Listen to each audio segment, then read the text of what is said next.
Yoshim 20da. Ismim Anvar. Fizkultura institutida 2-kurs talabasi bo'lib o'qiyman. Biz 4 qavatli uyda yashaymiz. Men, onam va singlim.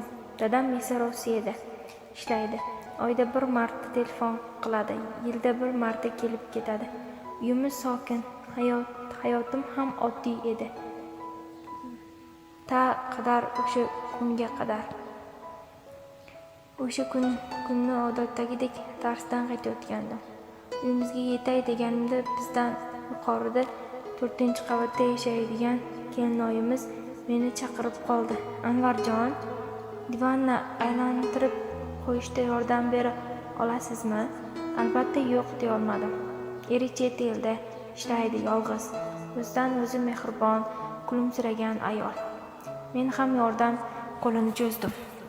Uyga kirib sportni kiyinib pastki qavatdan yuqoriga ko'tarildim. Kelinoyim chiroyli ipak xalatda qarshi oldi. Bu oddiy yordamdek tuyulgani bilan yuragimda nimadir g'alati urdi. Xonaga kirganimda u divanni aylantirib qo'yish kerak, tagini yuvib olmoqchiman dedi. Men divanni ko'tarib aylantirdim. Tagida turli narsalar chiqdi, eski narsalar, qog'ozlar va boshqa narsalar ham. U shoshib yig'ishtira boshladi. Men esa unga yordam berdim, bir so'z demay.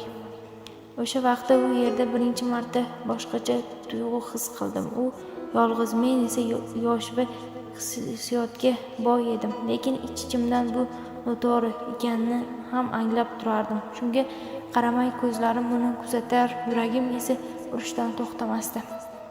Agar yana bir og'iz ish bo'lsa, aytavering kinoya, dedim chiqib ketayotganimda. U jilmayib qaradi. Yana bir erkak qilishga mos ish bor, lekin bilmadim eplay olasizmi? Shunday qilib u meni vannaxonaga olib kirdi. Kir mashinasi muammo qilayotgan ekan. Men mashinani ochib ko'ra boshladim, lekin hammasi o'zgacha tus olayotganini sezdim. Kiyim ilgichda osilgan ayollar kiyimini iliq hid, sokinlik va uni sukutdagi nigohlari. O'sha paytda yuragim ikkiga bo'lingandek, biri to'xtab, bu noto'g'ri desa, boshqasi bu faqat senga emas, unga ham kerak, u yolg'iz derdi. Men esa tuyg'ularim ortida bordim. Qisqasi, bu birinchi marta edi. Na tanam, na qalbim bundan yaqinlikni ilg'or his qilgan. O'zimni boshqacha his qildim. Erkak sifatida, lekin bir oz uyat, bir oz qo'rquv aralash. Yaqinlikdan keyin u menga mehr bilan qarab, "Rahmat Anvar, sizga gapirmasam ham bo'ladi, siz meni tushundingiz", dedi. Keyingi haftada u meni tez-tez chaqiradigan bo'ldi. Go'yoki unga mehr kerak edi. Ba'zan men borardim, ba'zan u eshik taqillatar. Bu orada o'zgarib borayotganini sezdim. Lekin bu halovat orqasida bir haqiqat yashiringan edi. U turmushga chiqqan ayol, men esa hali yosh, yo'l boshidagi yigit edim. Kunlardan birida onam nigohimni ushladi. Bir muddat jim qarab turib, faqat shunday edi: "Ehtiyot bo'l, o'g'lim, har qadam orasida iz qoladi." Shu gapni yuragimni tilib o'tdi. O'shandan keyin o'zimni orqaga torta boshladim. Har bir uchrashuvimizdan ichimni g'ashlik bosardi.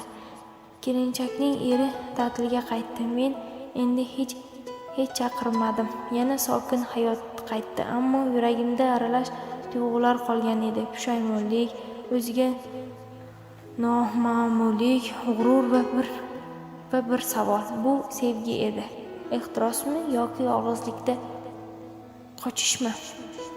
Ketayotganimda uni so'nggi marta menga qarab, "Rahmat sizga Anvar, 2 yildan beri homilador bo'lolmagandim, endi esa umidim bor", dedi.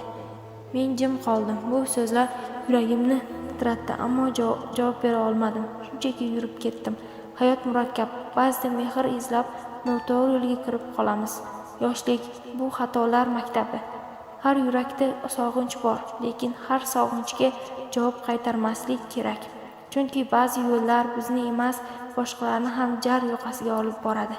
Men esa bugun shuni bilaman. Erkaklik bu nafaqat kuch, balki o'zini tutish hamdir.